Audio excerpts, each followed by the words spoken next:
2.3 FM, Rádio Onda Digital. Eu sou Carla Castelo Branco e estaremos juntinhos até as 5 da tarde. Olha, chegou um momento muito importante do nosso dia, tá certo? É o nosso quadro Questão de Ordem. No ar, Questão de Ordem, com o Dr. Anderson Fonseca, aqui no programa A Tarde na Onda. Vamos falar sobre holding familiar com a advogada Rosângela Bandeira e também com o advogado Anderson Fonseca. Muito boa tarde. Boa tarde, Carla. Boa tarde a todos que estão nos ouvindo aqui no 92.3 Rádio Onda Digital. Quem escuta sabe. Hoje, quinta-feira, nosso Questão de Ordem, vamos falar sobre holding familiar. Eu não sei se vocês estão acompanhando, mas saiu recentemente uma pesquisa de que o número de divórcios no Brasil, de uma maneira em geral, tem aumentado, e aqui no estado do Amazonas, em que pese tenha dado uma diminuída de 2022, 2023 para o ano presente, para 2024, existe um demográfico ainda que apresenta um aumento, que são aqueles casais que estão vivendo há mais de 10, 14, 15, 20 anos. Isso saiu agora recentemente. E aí a gente fica com aquela dúvida, né? O que pode fazer, o que não pode, e para que serve, por exemplo, né, principalmente para a proteção de patrimônio, a holding familiar. E vamos conversar com uma pessoa que é especialista nesse assunto, tem tratado, e digo até de passagem, é uma pioneira, né, vamos dizer assim, porque a gente não tinha ouvido muito falar sobre essa situação, e vai explicar um pouquinho melhor para a gente, a nossa amiga, colega advogada aqui, Rosângela Bandeira. Boa tarde, minha amiga. Boa tarde, Carlos. Boa tarde, Anderson. Boa tarde aos nossos amigos ouvintes do Onda Digital. Boa tarde a todos.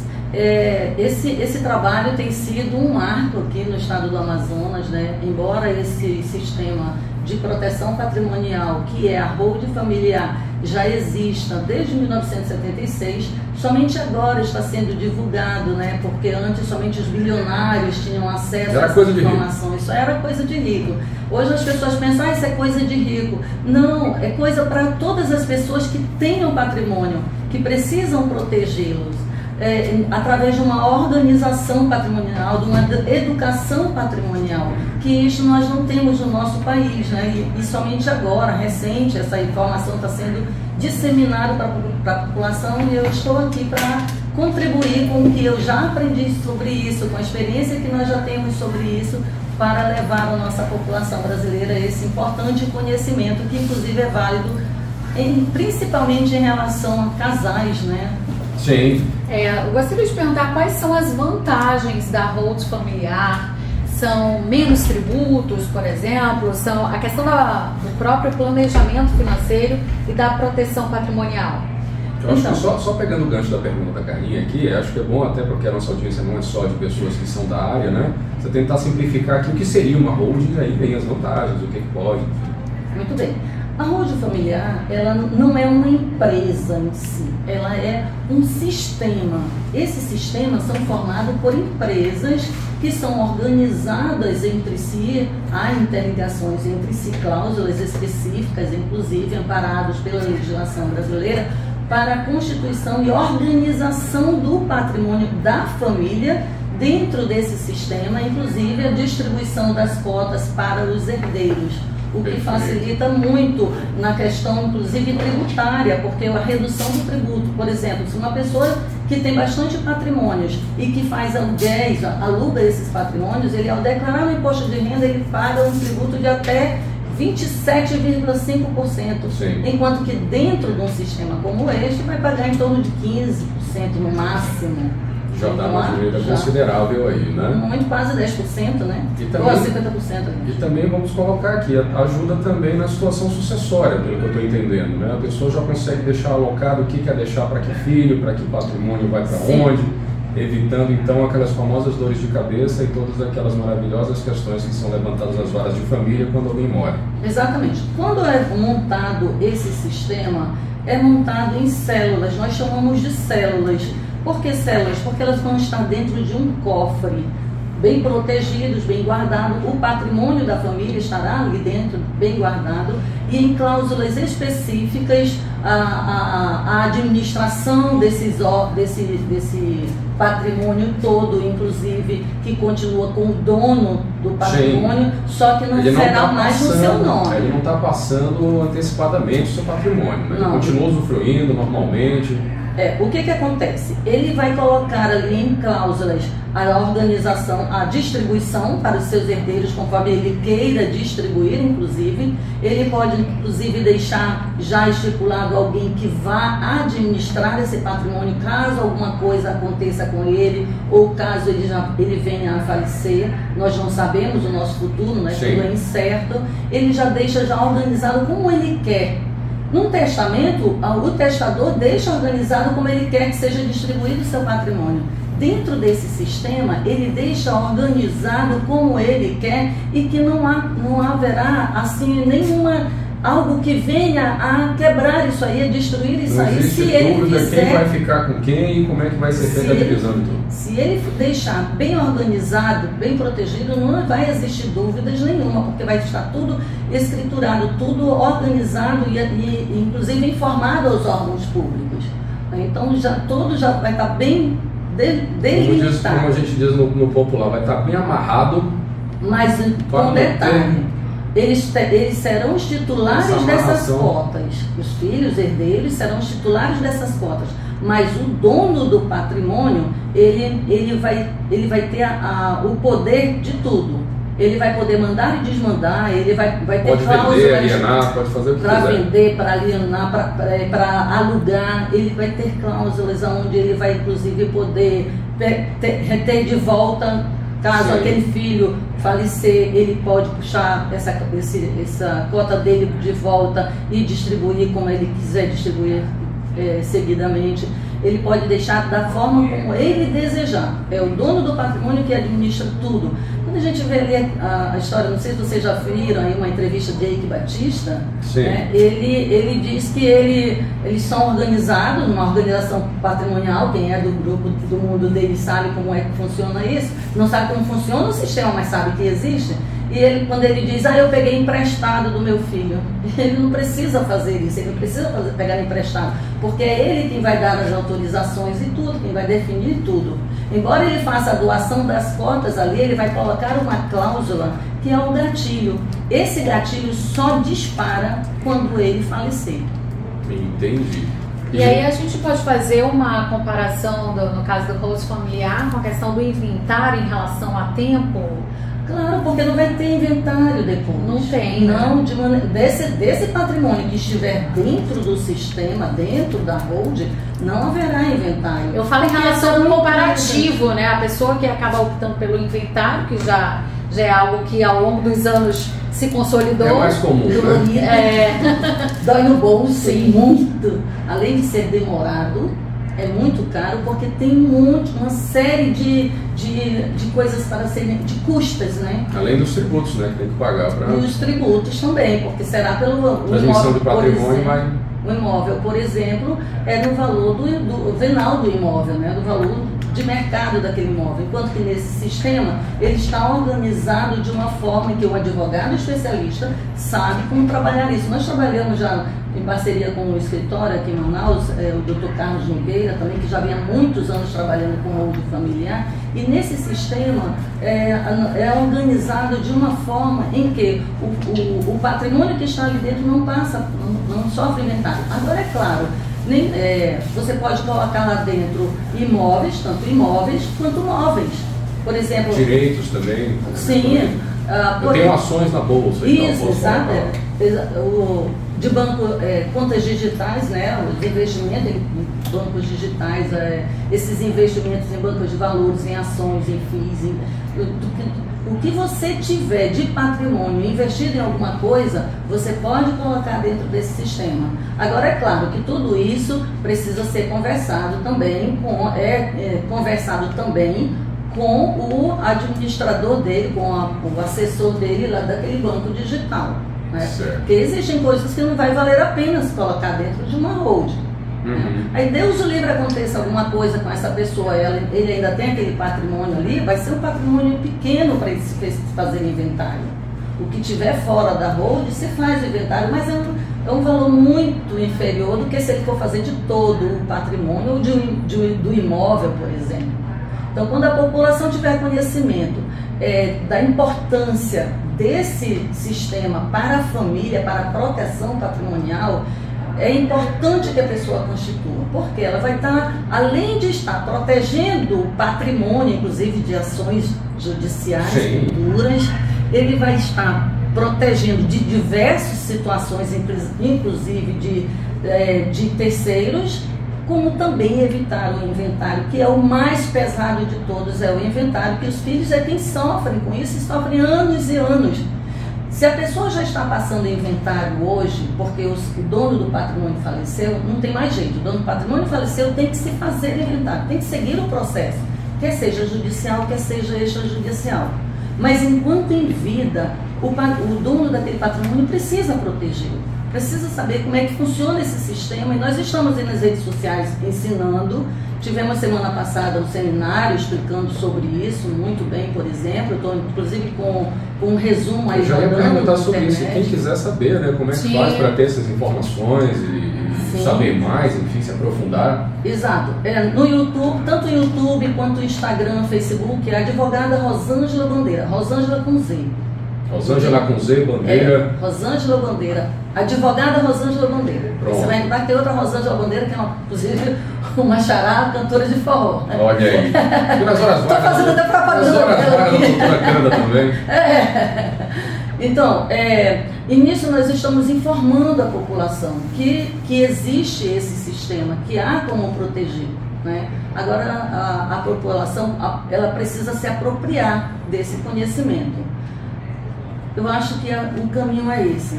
Quando você toma um conhecimento, adquire o conhecimento, entende aquilo ali, como os nossos clientes já entenderam, já compreenderam, já estão adquirindo esse sistema, eles estão colocando proteção ali.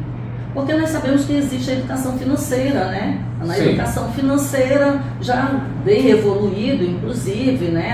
A gente pode observar isso, embora engatinhando ainda não existe nas escolas, que deveria ser. A educação financeira ainda é alguma coisa que precisa ser bastante trabalhada no nosso país. Infelizmente, nós não temos essas matérias assim, obrigatoriamente na escola, nem na faculdade, de passagem, né?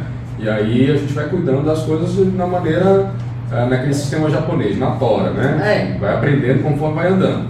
E aí tem uma situação como essa que nós estamos conversando aqui, eu acredito que facilita muito você se aprimorar e ter mais conhecimentos para poder proteger melhor seu patrimônio, né? Você falou uma coisa importante, porque rol de familiar a gente também não estuda na faculdade de Direito. Você fez Direito, você sabe que não houve essa disciplina, né?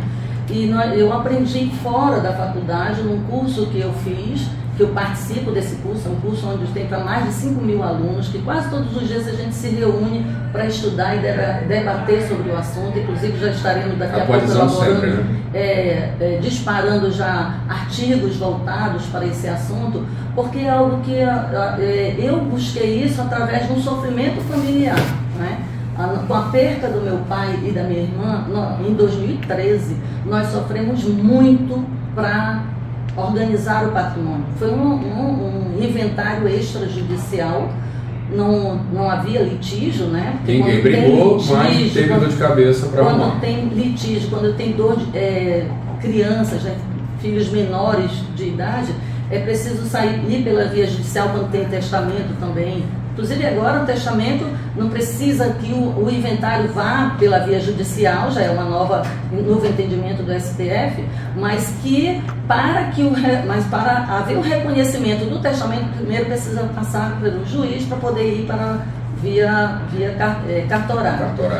O do meu pai ele foi via cartorária, demorou muito por conta de documentos, porque os nossos imóveis não estão regularizados. Né? A gente for ver os imóveis no estado do Amazonas, que chega de cliente que o imóvel ainda não está regularizado, isso aí demora-se muito. Aí busca documento, busca outro documento no outro órgão e vai em busca, as certidões vão vencendo o prazo, que é de 30 em 30 dias, e aí tem que se tirar novas certidões e tudo isso é pago, tudo são custas. Sim. E isso vai demorando. A burocracia é muito grande. Aí quando vai chegar os documentos para serem pagos, aí a família, é muito caro, não consigo, não tenho dinheiro para pagar. Ou ela vende um patrimônio, um bem, uma casa. Tem que se desfazer de um bem para poder pagar os outros. Para custear isso, ou então ela vai passar anos e anos para juntar aquele dinheiro para pagar aquilo ali. Então isso também. E quando é via judicial é pior ainda, porque os nossos tribunais estão abarrotados de processos. nossos tribunais estão sucateados. Não temos servidores suficientes e a demanda é demanda, na verdade. Então, o processo de inventário são muitos também, são milhares, e esses juízes não avaliam só inventário, eles avaliam também outras coisas. Sim. E aí isso é que causa todo o gargalo, né? Então, a holding familiar acaba sendo uma saída extrajudicial para poder resolver não só a questão patrimonial, mas também a questão processual, a questão de inventário, a questão familiar, né? Mas diga-se de passagem, a gente está falando aqui, mas também tem que deixar bem claro que isso deve ser conversado com a família, né? A pessoa que tem o patrimônio deve conversar aí com os filhos, com a esposa, com quem quer que seja, para deixar tudo certinho, porque depois eu resolvo fazer uma holding aqui, eu vou deixar um terreno X para o filho A, etc e tal. Aí depois, não, mas era meu, não sei o quê, ninguém falou comigo, aquela história toda, né? Eu acho que também tem um papel de intermediador aí do advogado para tentar resolver isso, não é verdade? Exatamente isso. É por isso que no nosso escritório nós trabalhamos em etapa, por etapas. Que a primeira etapa qual é? A sessão de viabilidade, onde nós conversamos com o cliente e buscamos todas essas informações. A estrutura familiar, porque são diversas. Eu já antecipo aqui, a holding ela é individual. Ela é daquela família, ela tem a sua identidade própria, não dá para nós compararmos a tua holding com a dela, com a minha, com a de outros, não dá. Não dá, é diferente porque tem a estrutura familiar e a estrutura patrimonial, e disso aí nós coletamos todas essas informações na sessão de viabilidade, que ao final o advogado, o especialista, né, já tem um diagnóstico disso aí, de como vai ser desenhado essa holding para a família. Mas o desenho dela só vem no segundo passo, que é o CROCRI estrutural. Lá no CROCRI estrutural é quando o advogado vai fazer o estudo específico daquilo ali, de todas as informações que ele coletou lá na sessão de viabilidade, faz esse planejamento e depois apresenta para a família. É aí que se sabe os diversos cenários cabíveis para aquela família e quais são os mais adequados para poder adequar a sua realidade, né? E aí não é nada imposto, é uma coisa negocial para todos eles não ficarem, enfim, depois reclamando que alguma coisa não foi... Exatamente, é nisso aí que é feito todo esse estudo, esse planejamento apresentado para a família e a família escolhendo qual é a forma que quer, qual é a estrutura que quer, qual é o cenário que mais lhe adequa, e aí sim passa-se a contratação da última fase, que é a execução da holding familiar. Na execução, aí sim, o trabalho que o advogado vai fazer junto, inclusive nesse diálogo também com a família, é constante, e com os órgãos competentes para registro de tudo isso aí.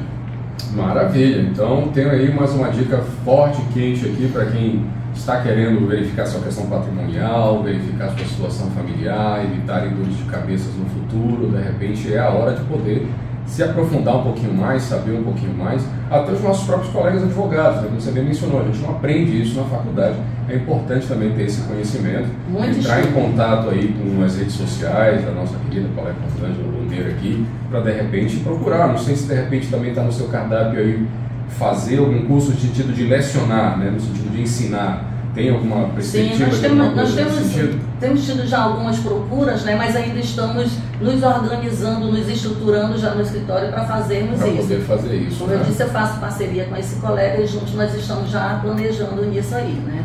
Agora, é interessante, eu gostaria, vocês estão um tempinho, para deixar uma aspa aqui, em relação, você falou na questão de divórcio, né. Como ficaria o divórcio de uma pessoa que está numa holding? Bom, a pessoa se divorcia é o físico, a pessoa física que se divorcia. A holding, ela é pessoa jurídica. Se a pessoa está dentro de uma holding, são sócios. Então vai tudo estar descrito lá nas cláusulas de sócio. Não é mais minha mulher, mas ela é minha sócia. Isso, né? Continua como sócio, a não ser que queiram se desfazer e o outro compra a parte. Pessoal, seu percentual. Exato, sem problemas. Como fosse uma sociedade, né, uma empresa, isso. Né, enfim, normal. Olha, chegou uma pergunta aqui que diz o seguinte, é a Cristina, tá? Ela fala do Parque 10. Eu gostaria de saber em relação aos custos de criar e manter uma holding familiar. Depende da situação de cada família ou não? Então, depende das células que ela escolher, o único custo que ela vai ter é com o contador anualmente para fazer a declaração daquilo ali. Mas não é algo complexo, porque, como eu disse, fica dentro de um cofre. O que é um cofre? O cofre é inerte. Essa empresa, ela dentro, aquele patrimônio que está ali protegido, aquela empresa ali não vai fazer negociação nenhuma. Por isso eu digo que são um sistema, porque vai ter uma específica que vai poder fazer as negociações. Mas essa que não tem negociação nenhuma, você tem a sua casa, você tem o seu patrimônio, você não negocia nada com ela, você vai fazer a sua declaração simples no imposto de renda. De qualquer maneira, assim, só para quem está ouvindo nos compreender, existe um certo custo também, não só para a questão da elaboração, mas para a manutenção disso. Mas não é nada absurdo que você consiga manter, enfim. Se a pessoa tiver um contador na família, ele mesmo faz, porque é algo bem simples, não é complexo, não é de mirabolante, não. É algo bem simples, que ele, até mesmo o contador dele, se ele já trabalha com a empresa, ele tem um contador, o contador dele vai saber fazer isso depois. No nosso escritório, para montar a hold, nós trabalhamos com o nosso contador, porque ele já sabe como fazer isso, mas depois a gente já dá a orientação para a família e dá a continuidade. Perfeito. E aí vocês também dão assessoria durante Sim, temos um período que a gente dá as assessorias necessárias, os esclarecimentos, inclusive, sem problema algum. Interessante também que o nosso trabalho, ele não precisa ser físico. Ele é 100% online. Tem pessoas que querem ir lá no escritório, mas nós fazemos 100% online. Então, se a pessoa está fora de Manaus, ela tem patrimônios fora de Manaus, nós também trabalhamos com isso. Porque tudo é pelo sistema, tudo é na internet. Tudo é no online. Então, tá aí, fica a dica para todos aqueles que estão acompanhando aqui o nosso programa Questão de Ordem sobre holding familiar. Já levantou a plaquinha ali a plaquinha implacável, terminando aqui o programa. Deixa eu só mandar uns beijos e alguns abraços que acabaram entrando aqui. Felipe Távora, Janderson Bentes, deixa eu ver aqui mais. Tiago Albuquerque, obrigado, meu amigo. Doutora Lucélia, nossa amiga. Lucélia, nós estamos dando um abraço aqui para você, minha amiga. Dentre outros aqui, Michele, Marisa, Marcos Pimentel também, um grande abraço aqui a todos, muito obrigado pela audiência, vocês que estão acompanhando aqui pela internet. Minha amiga Rosângela, muito obrigado, que essa seja a primeira de algumas vezes que a gente consiga discutir sobre esse assunto e aprofundar cada vez mais essa novidade aí da holding familiar para os nossos ouvintes. Eu que agradeço a oportunidade que vocês estão disponibilizando, não somente a mim, mas aos nossos ouvintes, de saber que existe já essa oportunidade. E se você está nos ouvindo, não perca essa chance, não perca essa oportunidade de construir logo esse patrimônio, porque o tributo do ITCMD vai elevar essa carga tributária, já foi ajustado aí, que vai haver um aumento. Ela é malandra para cima, né? Isso, não, vai ser proporcional ao valor do patrimônio, vai ser muito mais elevado que é hoje em dia no nosso estado, que é a menor alíquota, ainda está em 2%, mas isso vai elevar, não ficará nesse valor. Então já corre para fazer logo, já deixar resolve a sua vida protegido já, tá? Então continue me seguindo nas redes sociais e estamos aí para servir a sociedade. Obrigada a todos vocês, obrigada a vocês pelo convite novamente. Estamos à disposição para servi-los. Perfeito. Muito bem, o Questão de Ordem fica por aqui. Hoje tratamos do tema holding familiar com os advogados Rosângela Bandeira e Anderson Fonseca. Vamos a um breve intervalo, voltamos já já.